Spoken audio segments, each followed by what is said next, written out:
काय सांगतेस शिव? तू नुपूरसाठी मुलगा पाठवलायस? क्या बात आहे यार. काय म्हणते तुझा मित्र आहे? वा वा वा वा मस्त. व्हॉट? Great great great. क्या बात आहे. बरं झालं तू नुपूरचा फोटो त्याला आधीच दाखवलास. क्या बात आहे यार. पण ऐक ऐक ऐक ऐक मी काय म्हणतो, thank you so much. Thank you so much. अगं कारण तुला पण नुपूरच्या लग्नाची इतकी घाई झाली ना म्हणून. हो अगं एकदा नुपूरचं लग्न ठरलं ना की मी लगेच तिकडेच. Thank you so much. Okay bye. Miss you चू. Love you. आणि ऐक त्या सिद्धार्थचा फोटो पाठव मला. Okay bye. नीरज, मी ऐकतोय ते खरं आहे का? काय ऐकतोस तू? तुझ्या त्या चूने नुपूरसाठी स्थळ आणलंय. कोण चू? मेरे को सब मालूम है. या नुपूरच्या पण ना पोटात काही राहत नाही यार. हा हा पाठवले स्थळ, त्याचं काय? हे म्हणजे ते स्थळ डायरेक्ट अमेरिकेहून येणार ना, आणि मग लग्न झाल्यावर नुपूर पण अमेरिकेला जाणार. ए बेटा यश, नुपूर कुठेही जाणार नाही यार. प्रॉमिस? प्रॉमिस. अरे कारण तो मुलगा इथूनच येणार आहे. हा हा. आणि ऐक त्या चू बद्दल कोणालाही सांगू नकोस प्लीज. What happened? काय झालं? म्हणजे माझे होणारे सासू सासरे आहेत ना, ते सतत कुठल्या ना कुठल्या गोष्टी तोंडी काढत असतात. आता समजा मी त्यांना कांदे पोहे दिले तर त्यांना जिलेबी फाफडा हवा असतो. चहा दिला तर मठ्ठा मागतात. पुरणपोळी करावी तर त्यांना डाळ ढोकळा हवा असतो. खाण्यापिण्याचे प्रॉब्लेम होतच असणार. हो काकू, पण नुसते खाण्यापिण्याचे प्रॉब्लेम्स नाही, बोलण्याचे पण प्रॉब्लेम्स. आता मला सांगा, आपण हॉल मध्ये लग्न करतो ना, ते हॉल मध्ये करतात. आपण एखादं वाक्य म्हटलं की यांनी लगेच चू केलंच पाहिजे. डिस्टिंग्विश. अहो तुम्हाला सांगते काकू, साधा नमस्कार जरी केला तरी यांना प्रॉब्लेम होतो. का? अहो नमस्कार करताना पाय लागू नये म्हणाले म्हणून. आता एवढं सोपं असतं का हो एखादी संस्कृती शिकणं? मुलगी लहानपणापासून लग्न होईपर्यंत आपली संस्कृती संस्कार जपत आलेली असते, जगत आलेली असते. आणि जपत आणि जगत आलेल्या संस्कृतीपेक्षा वेगळ्या संस्कृतीमध्ये ऍडजस्ट होण्यासाठी थोडा वेळ तरी लागतो ना काकू. खरंय ग बाई. आपल्या लोकांमधून दुसऱ्या लोकांमध्ये जाताना हे सगळं सांभाळावं लागतं. म्हणजे चालायचं कसं, बोलायचं कसं, इथपासून सुरुवात असते. आणि तडजोड सगळी बाईच्याच डेस्टिनेशन मध्ये. हो ना, मुलींना घरापासून सगळं बदलावं लागतं. आणि इथे तर तुला घरासोबत भाषेपासून सगळं बदलायचंय. मग वेळ तर लागणारच ना. म्हणजे किती प्रॉब्लेम्सला सामोरे जाता ना तुम्ही स्त्रिया. हा, हिच्या अनुभवावरून लक्षात येत आहे आपण आपल्या नक्कूसाठी मात्र आपल्यातलाच मुलगा बघूया. म्हणजे जे प्रॉब्लेम ह्या बिचारीच्या नशिबाला आलेत, आपल्या नक्कूच्या वाट्याला नको यायला. हो काका, खरंच आपल्यातलाच मुलगा बघा. मी तर अडकले आता. खूप पश्चाताप होतोय हो मला. पण आपल्या नुपूरला यातला काही त्रास व्हायला नकोय. बरं चला मी येते. तू डझंट वरी. डझंट वरी. चला काकू. नुपूर बाय. बाय बेटा बाय. लग्नाला या हा सगळ्यांनी. हो हो हो. चला बाय बाय. कालच मला कळलं तुमचा केळ्यांचा बिझनेस आहे म्हणून. हा बरं चाललंय. हो ना. हा. तुम्ही खत कुठलं वापरताय बघू? खत हे तुम्ही रासायनिक खत वापरता? कशाला? अच्छा, म्हणजे आता तू शिकवणार आम्हाला खत कोणतं वापरायचं ते. हो नाही, तसं नाही. मला जेवढं येते तेवढंच सांगतोय तुम्हाला. नाही ते ठीक आहे, पण तुला या बिझनेस मधलं किंवा केळ्यांच्या शेतीतलं काय कळतं? काका, आमचा सुद्धा केळ्यांचा बिझनेस आहे केरळमध्ये. मग एर्नाकुलम जिल्ह्यामध्ये खूप मोठा व्यापार होतो आमचा. एक्सपोर्ट करतो आम्ही केळी दुबईला. म्हणून जरा सजेशन द्यायला आलो. नाही छान आहे हे. माहिती सांगितली, सजेशन दिलंस, हे छान आहे.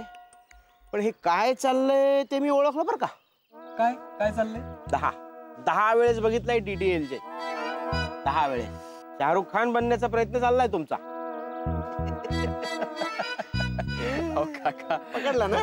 नाही नाही, तसं जर असलं असतं तर कोंबड्यांना दाणे टाकताना मी आलो नसतो नाही का. हा, आठवला का सीन? पण माझ्यावर विश्वास ठेवा, तुमचा फायदा बघायला आलोय. आणि सर्वात आधी सेंद्रिय खताचा वापर करा काका. केळी चांगली पोसली जातील आणि जमिनीची सुपीकता सुद्धा सुधारायला मदत होईल. मराठी किती छान बोलतोयस रे, मल्याळी असून सुद्धा. काका कसं आहे की माझा जन्म जरी केरळचा असला ना, खूप वर्ष मी मुंबईतच राहिलोय ना. बरं मला एक सांगा, तुम्ही वेल्लम किती दिवसांनी घालता? हेही काही टाकायचं असतं का? म्हणजे काय? नाही हो, आमच्यात नाही टाकत. Sorry sorry sorry sorry sorry वेल्लम म्हणजे पाणी. पाणी किती दिवसांनी घालता? घालतो, एक 3-4 दिवसांनी घालतो पाणी. अहो नाही, उन्हाळा आहे की नाही, मग 6-7 दिवसांनी एकदा टाका पाणी आणि हिवाळ्यात 10 दिवसांनी एकदा. बर. मग बघा पीक कसं वाढेल, फळही चांगले येतील आणि मग एक दिवस तुम्ही सुद्धा एक्सपोर्ट कराल तुमची केळी. दॅट हा. नाही म्हणजे आम्ही एवढा नकार दिला तुला, तू इथली माणसंच काय, इथल्या पिकांची पण एवढी काळजी घेतोय. माझं जे नकुडी नावाचं छान सुंदर नाजूक रोपट आहे त्याचा किती विचार करत असेल. ग्रेट आहेस बाबा तू, ग्रेट आहेस. Thank you thank you. बरं काका, माझ्याकडे हे खत होतं, ते तुम्हाला मी द्यायला आलो, वापरून बघा. बरं काका मी येऊ का? नाही येऊ कसं, अरे चहा घेऊन जा ना. हो चालेल.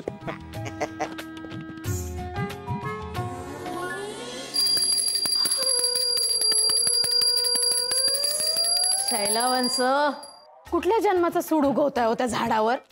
सकाळ नाही झाली की तुमची टनटन टनटन घंटीची सुरू होते. दोऱ्याने पण बांधून ठेवता बिचारा त्या झाडाला, वैतागत असेल ते झाड.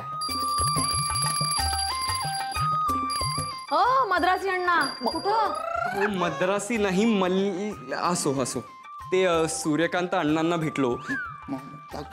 काका सूर्यकांत काकांना भेटलो तर ते मला म्हणाले की चहा घेऊन जा. भाऊजींनी पाठवलं तुला? हो मम्मी, सूर्यमामानेच पाठवलं त्याला. भाऊजींना पण ना कुठे काय करावं सुचतच नाही. काय ग बाई, आता मी बसलेले शांतपणे चहा पी, आता याच्यासाठी पुन्हा चहा देण्यासाठी आवाज द्यावा लागेल कोणाला? मधू, आई कोणाले बघ. हा हा, हे घ्या तुमच्यासाठी ढोकला आणि जिलेबी. माझ्यासाठी? तुम्हाला आवडतो ना ढोकला? अरे तुम्हाला कसं कळलं मला ढोकळा आवडतो ते? नाही नाही, ते जनरली हुशार लोकांना आवडतो ना ढोकला. मी गेस केलं. थँक्यू. हा तुम्हाला सांगते, पूर्वी ना लोक म्हणायचे की तू मराठी असून तुला एवढा ढोकळा आवडतो ना, तर तू गुजराती मुलाशीच लग्न कर. बरं झालं असतं. अहो पण त्यात काय एवढं? आता मला बघा, मी जरी मल्याळी असलो तरी मला इडली वडापेक्षा कांदे पोहे, कोथिंबीर वडी, पिठलं भाकरी हेच जास्त आवडतं. हो, धर्म आणि प्रांतानुसार कसल्या ना आवडी निवडी ठरवायच्या. तू मल्याळी आहेस म्हणून तू इडली डोसाच खा अशी जबरदस्ती कोणीच करत नाही. हयला कोणी आणली मँगो चकली?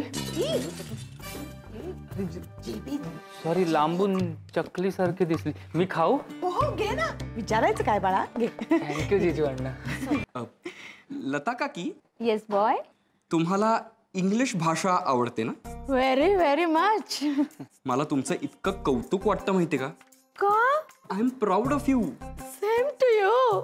आणि आमच्या इकडे कसं आहे ना, एक तर आम्ही मल्याळम बोलतो किंवा इंग्लिश मध्ये बोलतो. बर. तर त्यामुळे तुम्ही आमच्याकडे कधीही आलात तरी कम्युनिकेशनचा काहीही प्रॉब्लेम होणार नाही. आय नो, मला पण माहितीये, आहेच मी तेवढी इंटेनमेंट. इंटेलिजंट. पण ठीक आहे, हरकत काय, एखादा शब्दाचा होऊ शकतो ना घोळ. करेक्ट आहे, पण शिकण्याची इच्छा हवी ना. येस, ते तुमच्या चेहऱ्यावर दिसतं. तुझ्यासाठी सगळ्यांची मनं जिंकतोय तो. माझ्यासाठी? तुमच्यासाठी. म्हणजे फुकट आहे. You cheater. काय चाललंय सगळं? मला कसं पटवणार आहे? नाही, सगळ्यांनी होकार दिला असेल ना तुला, सगळ्यांची मनही जिंकली असतील ना, पण एका आईचं मन जिंकणं खूप कठीण असतं.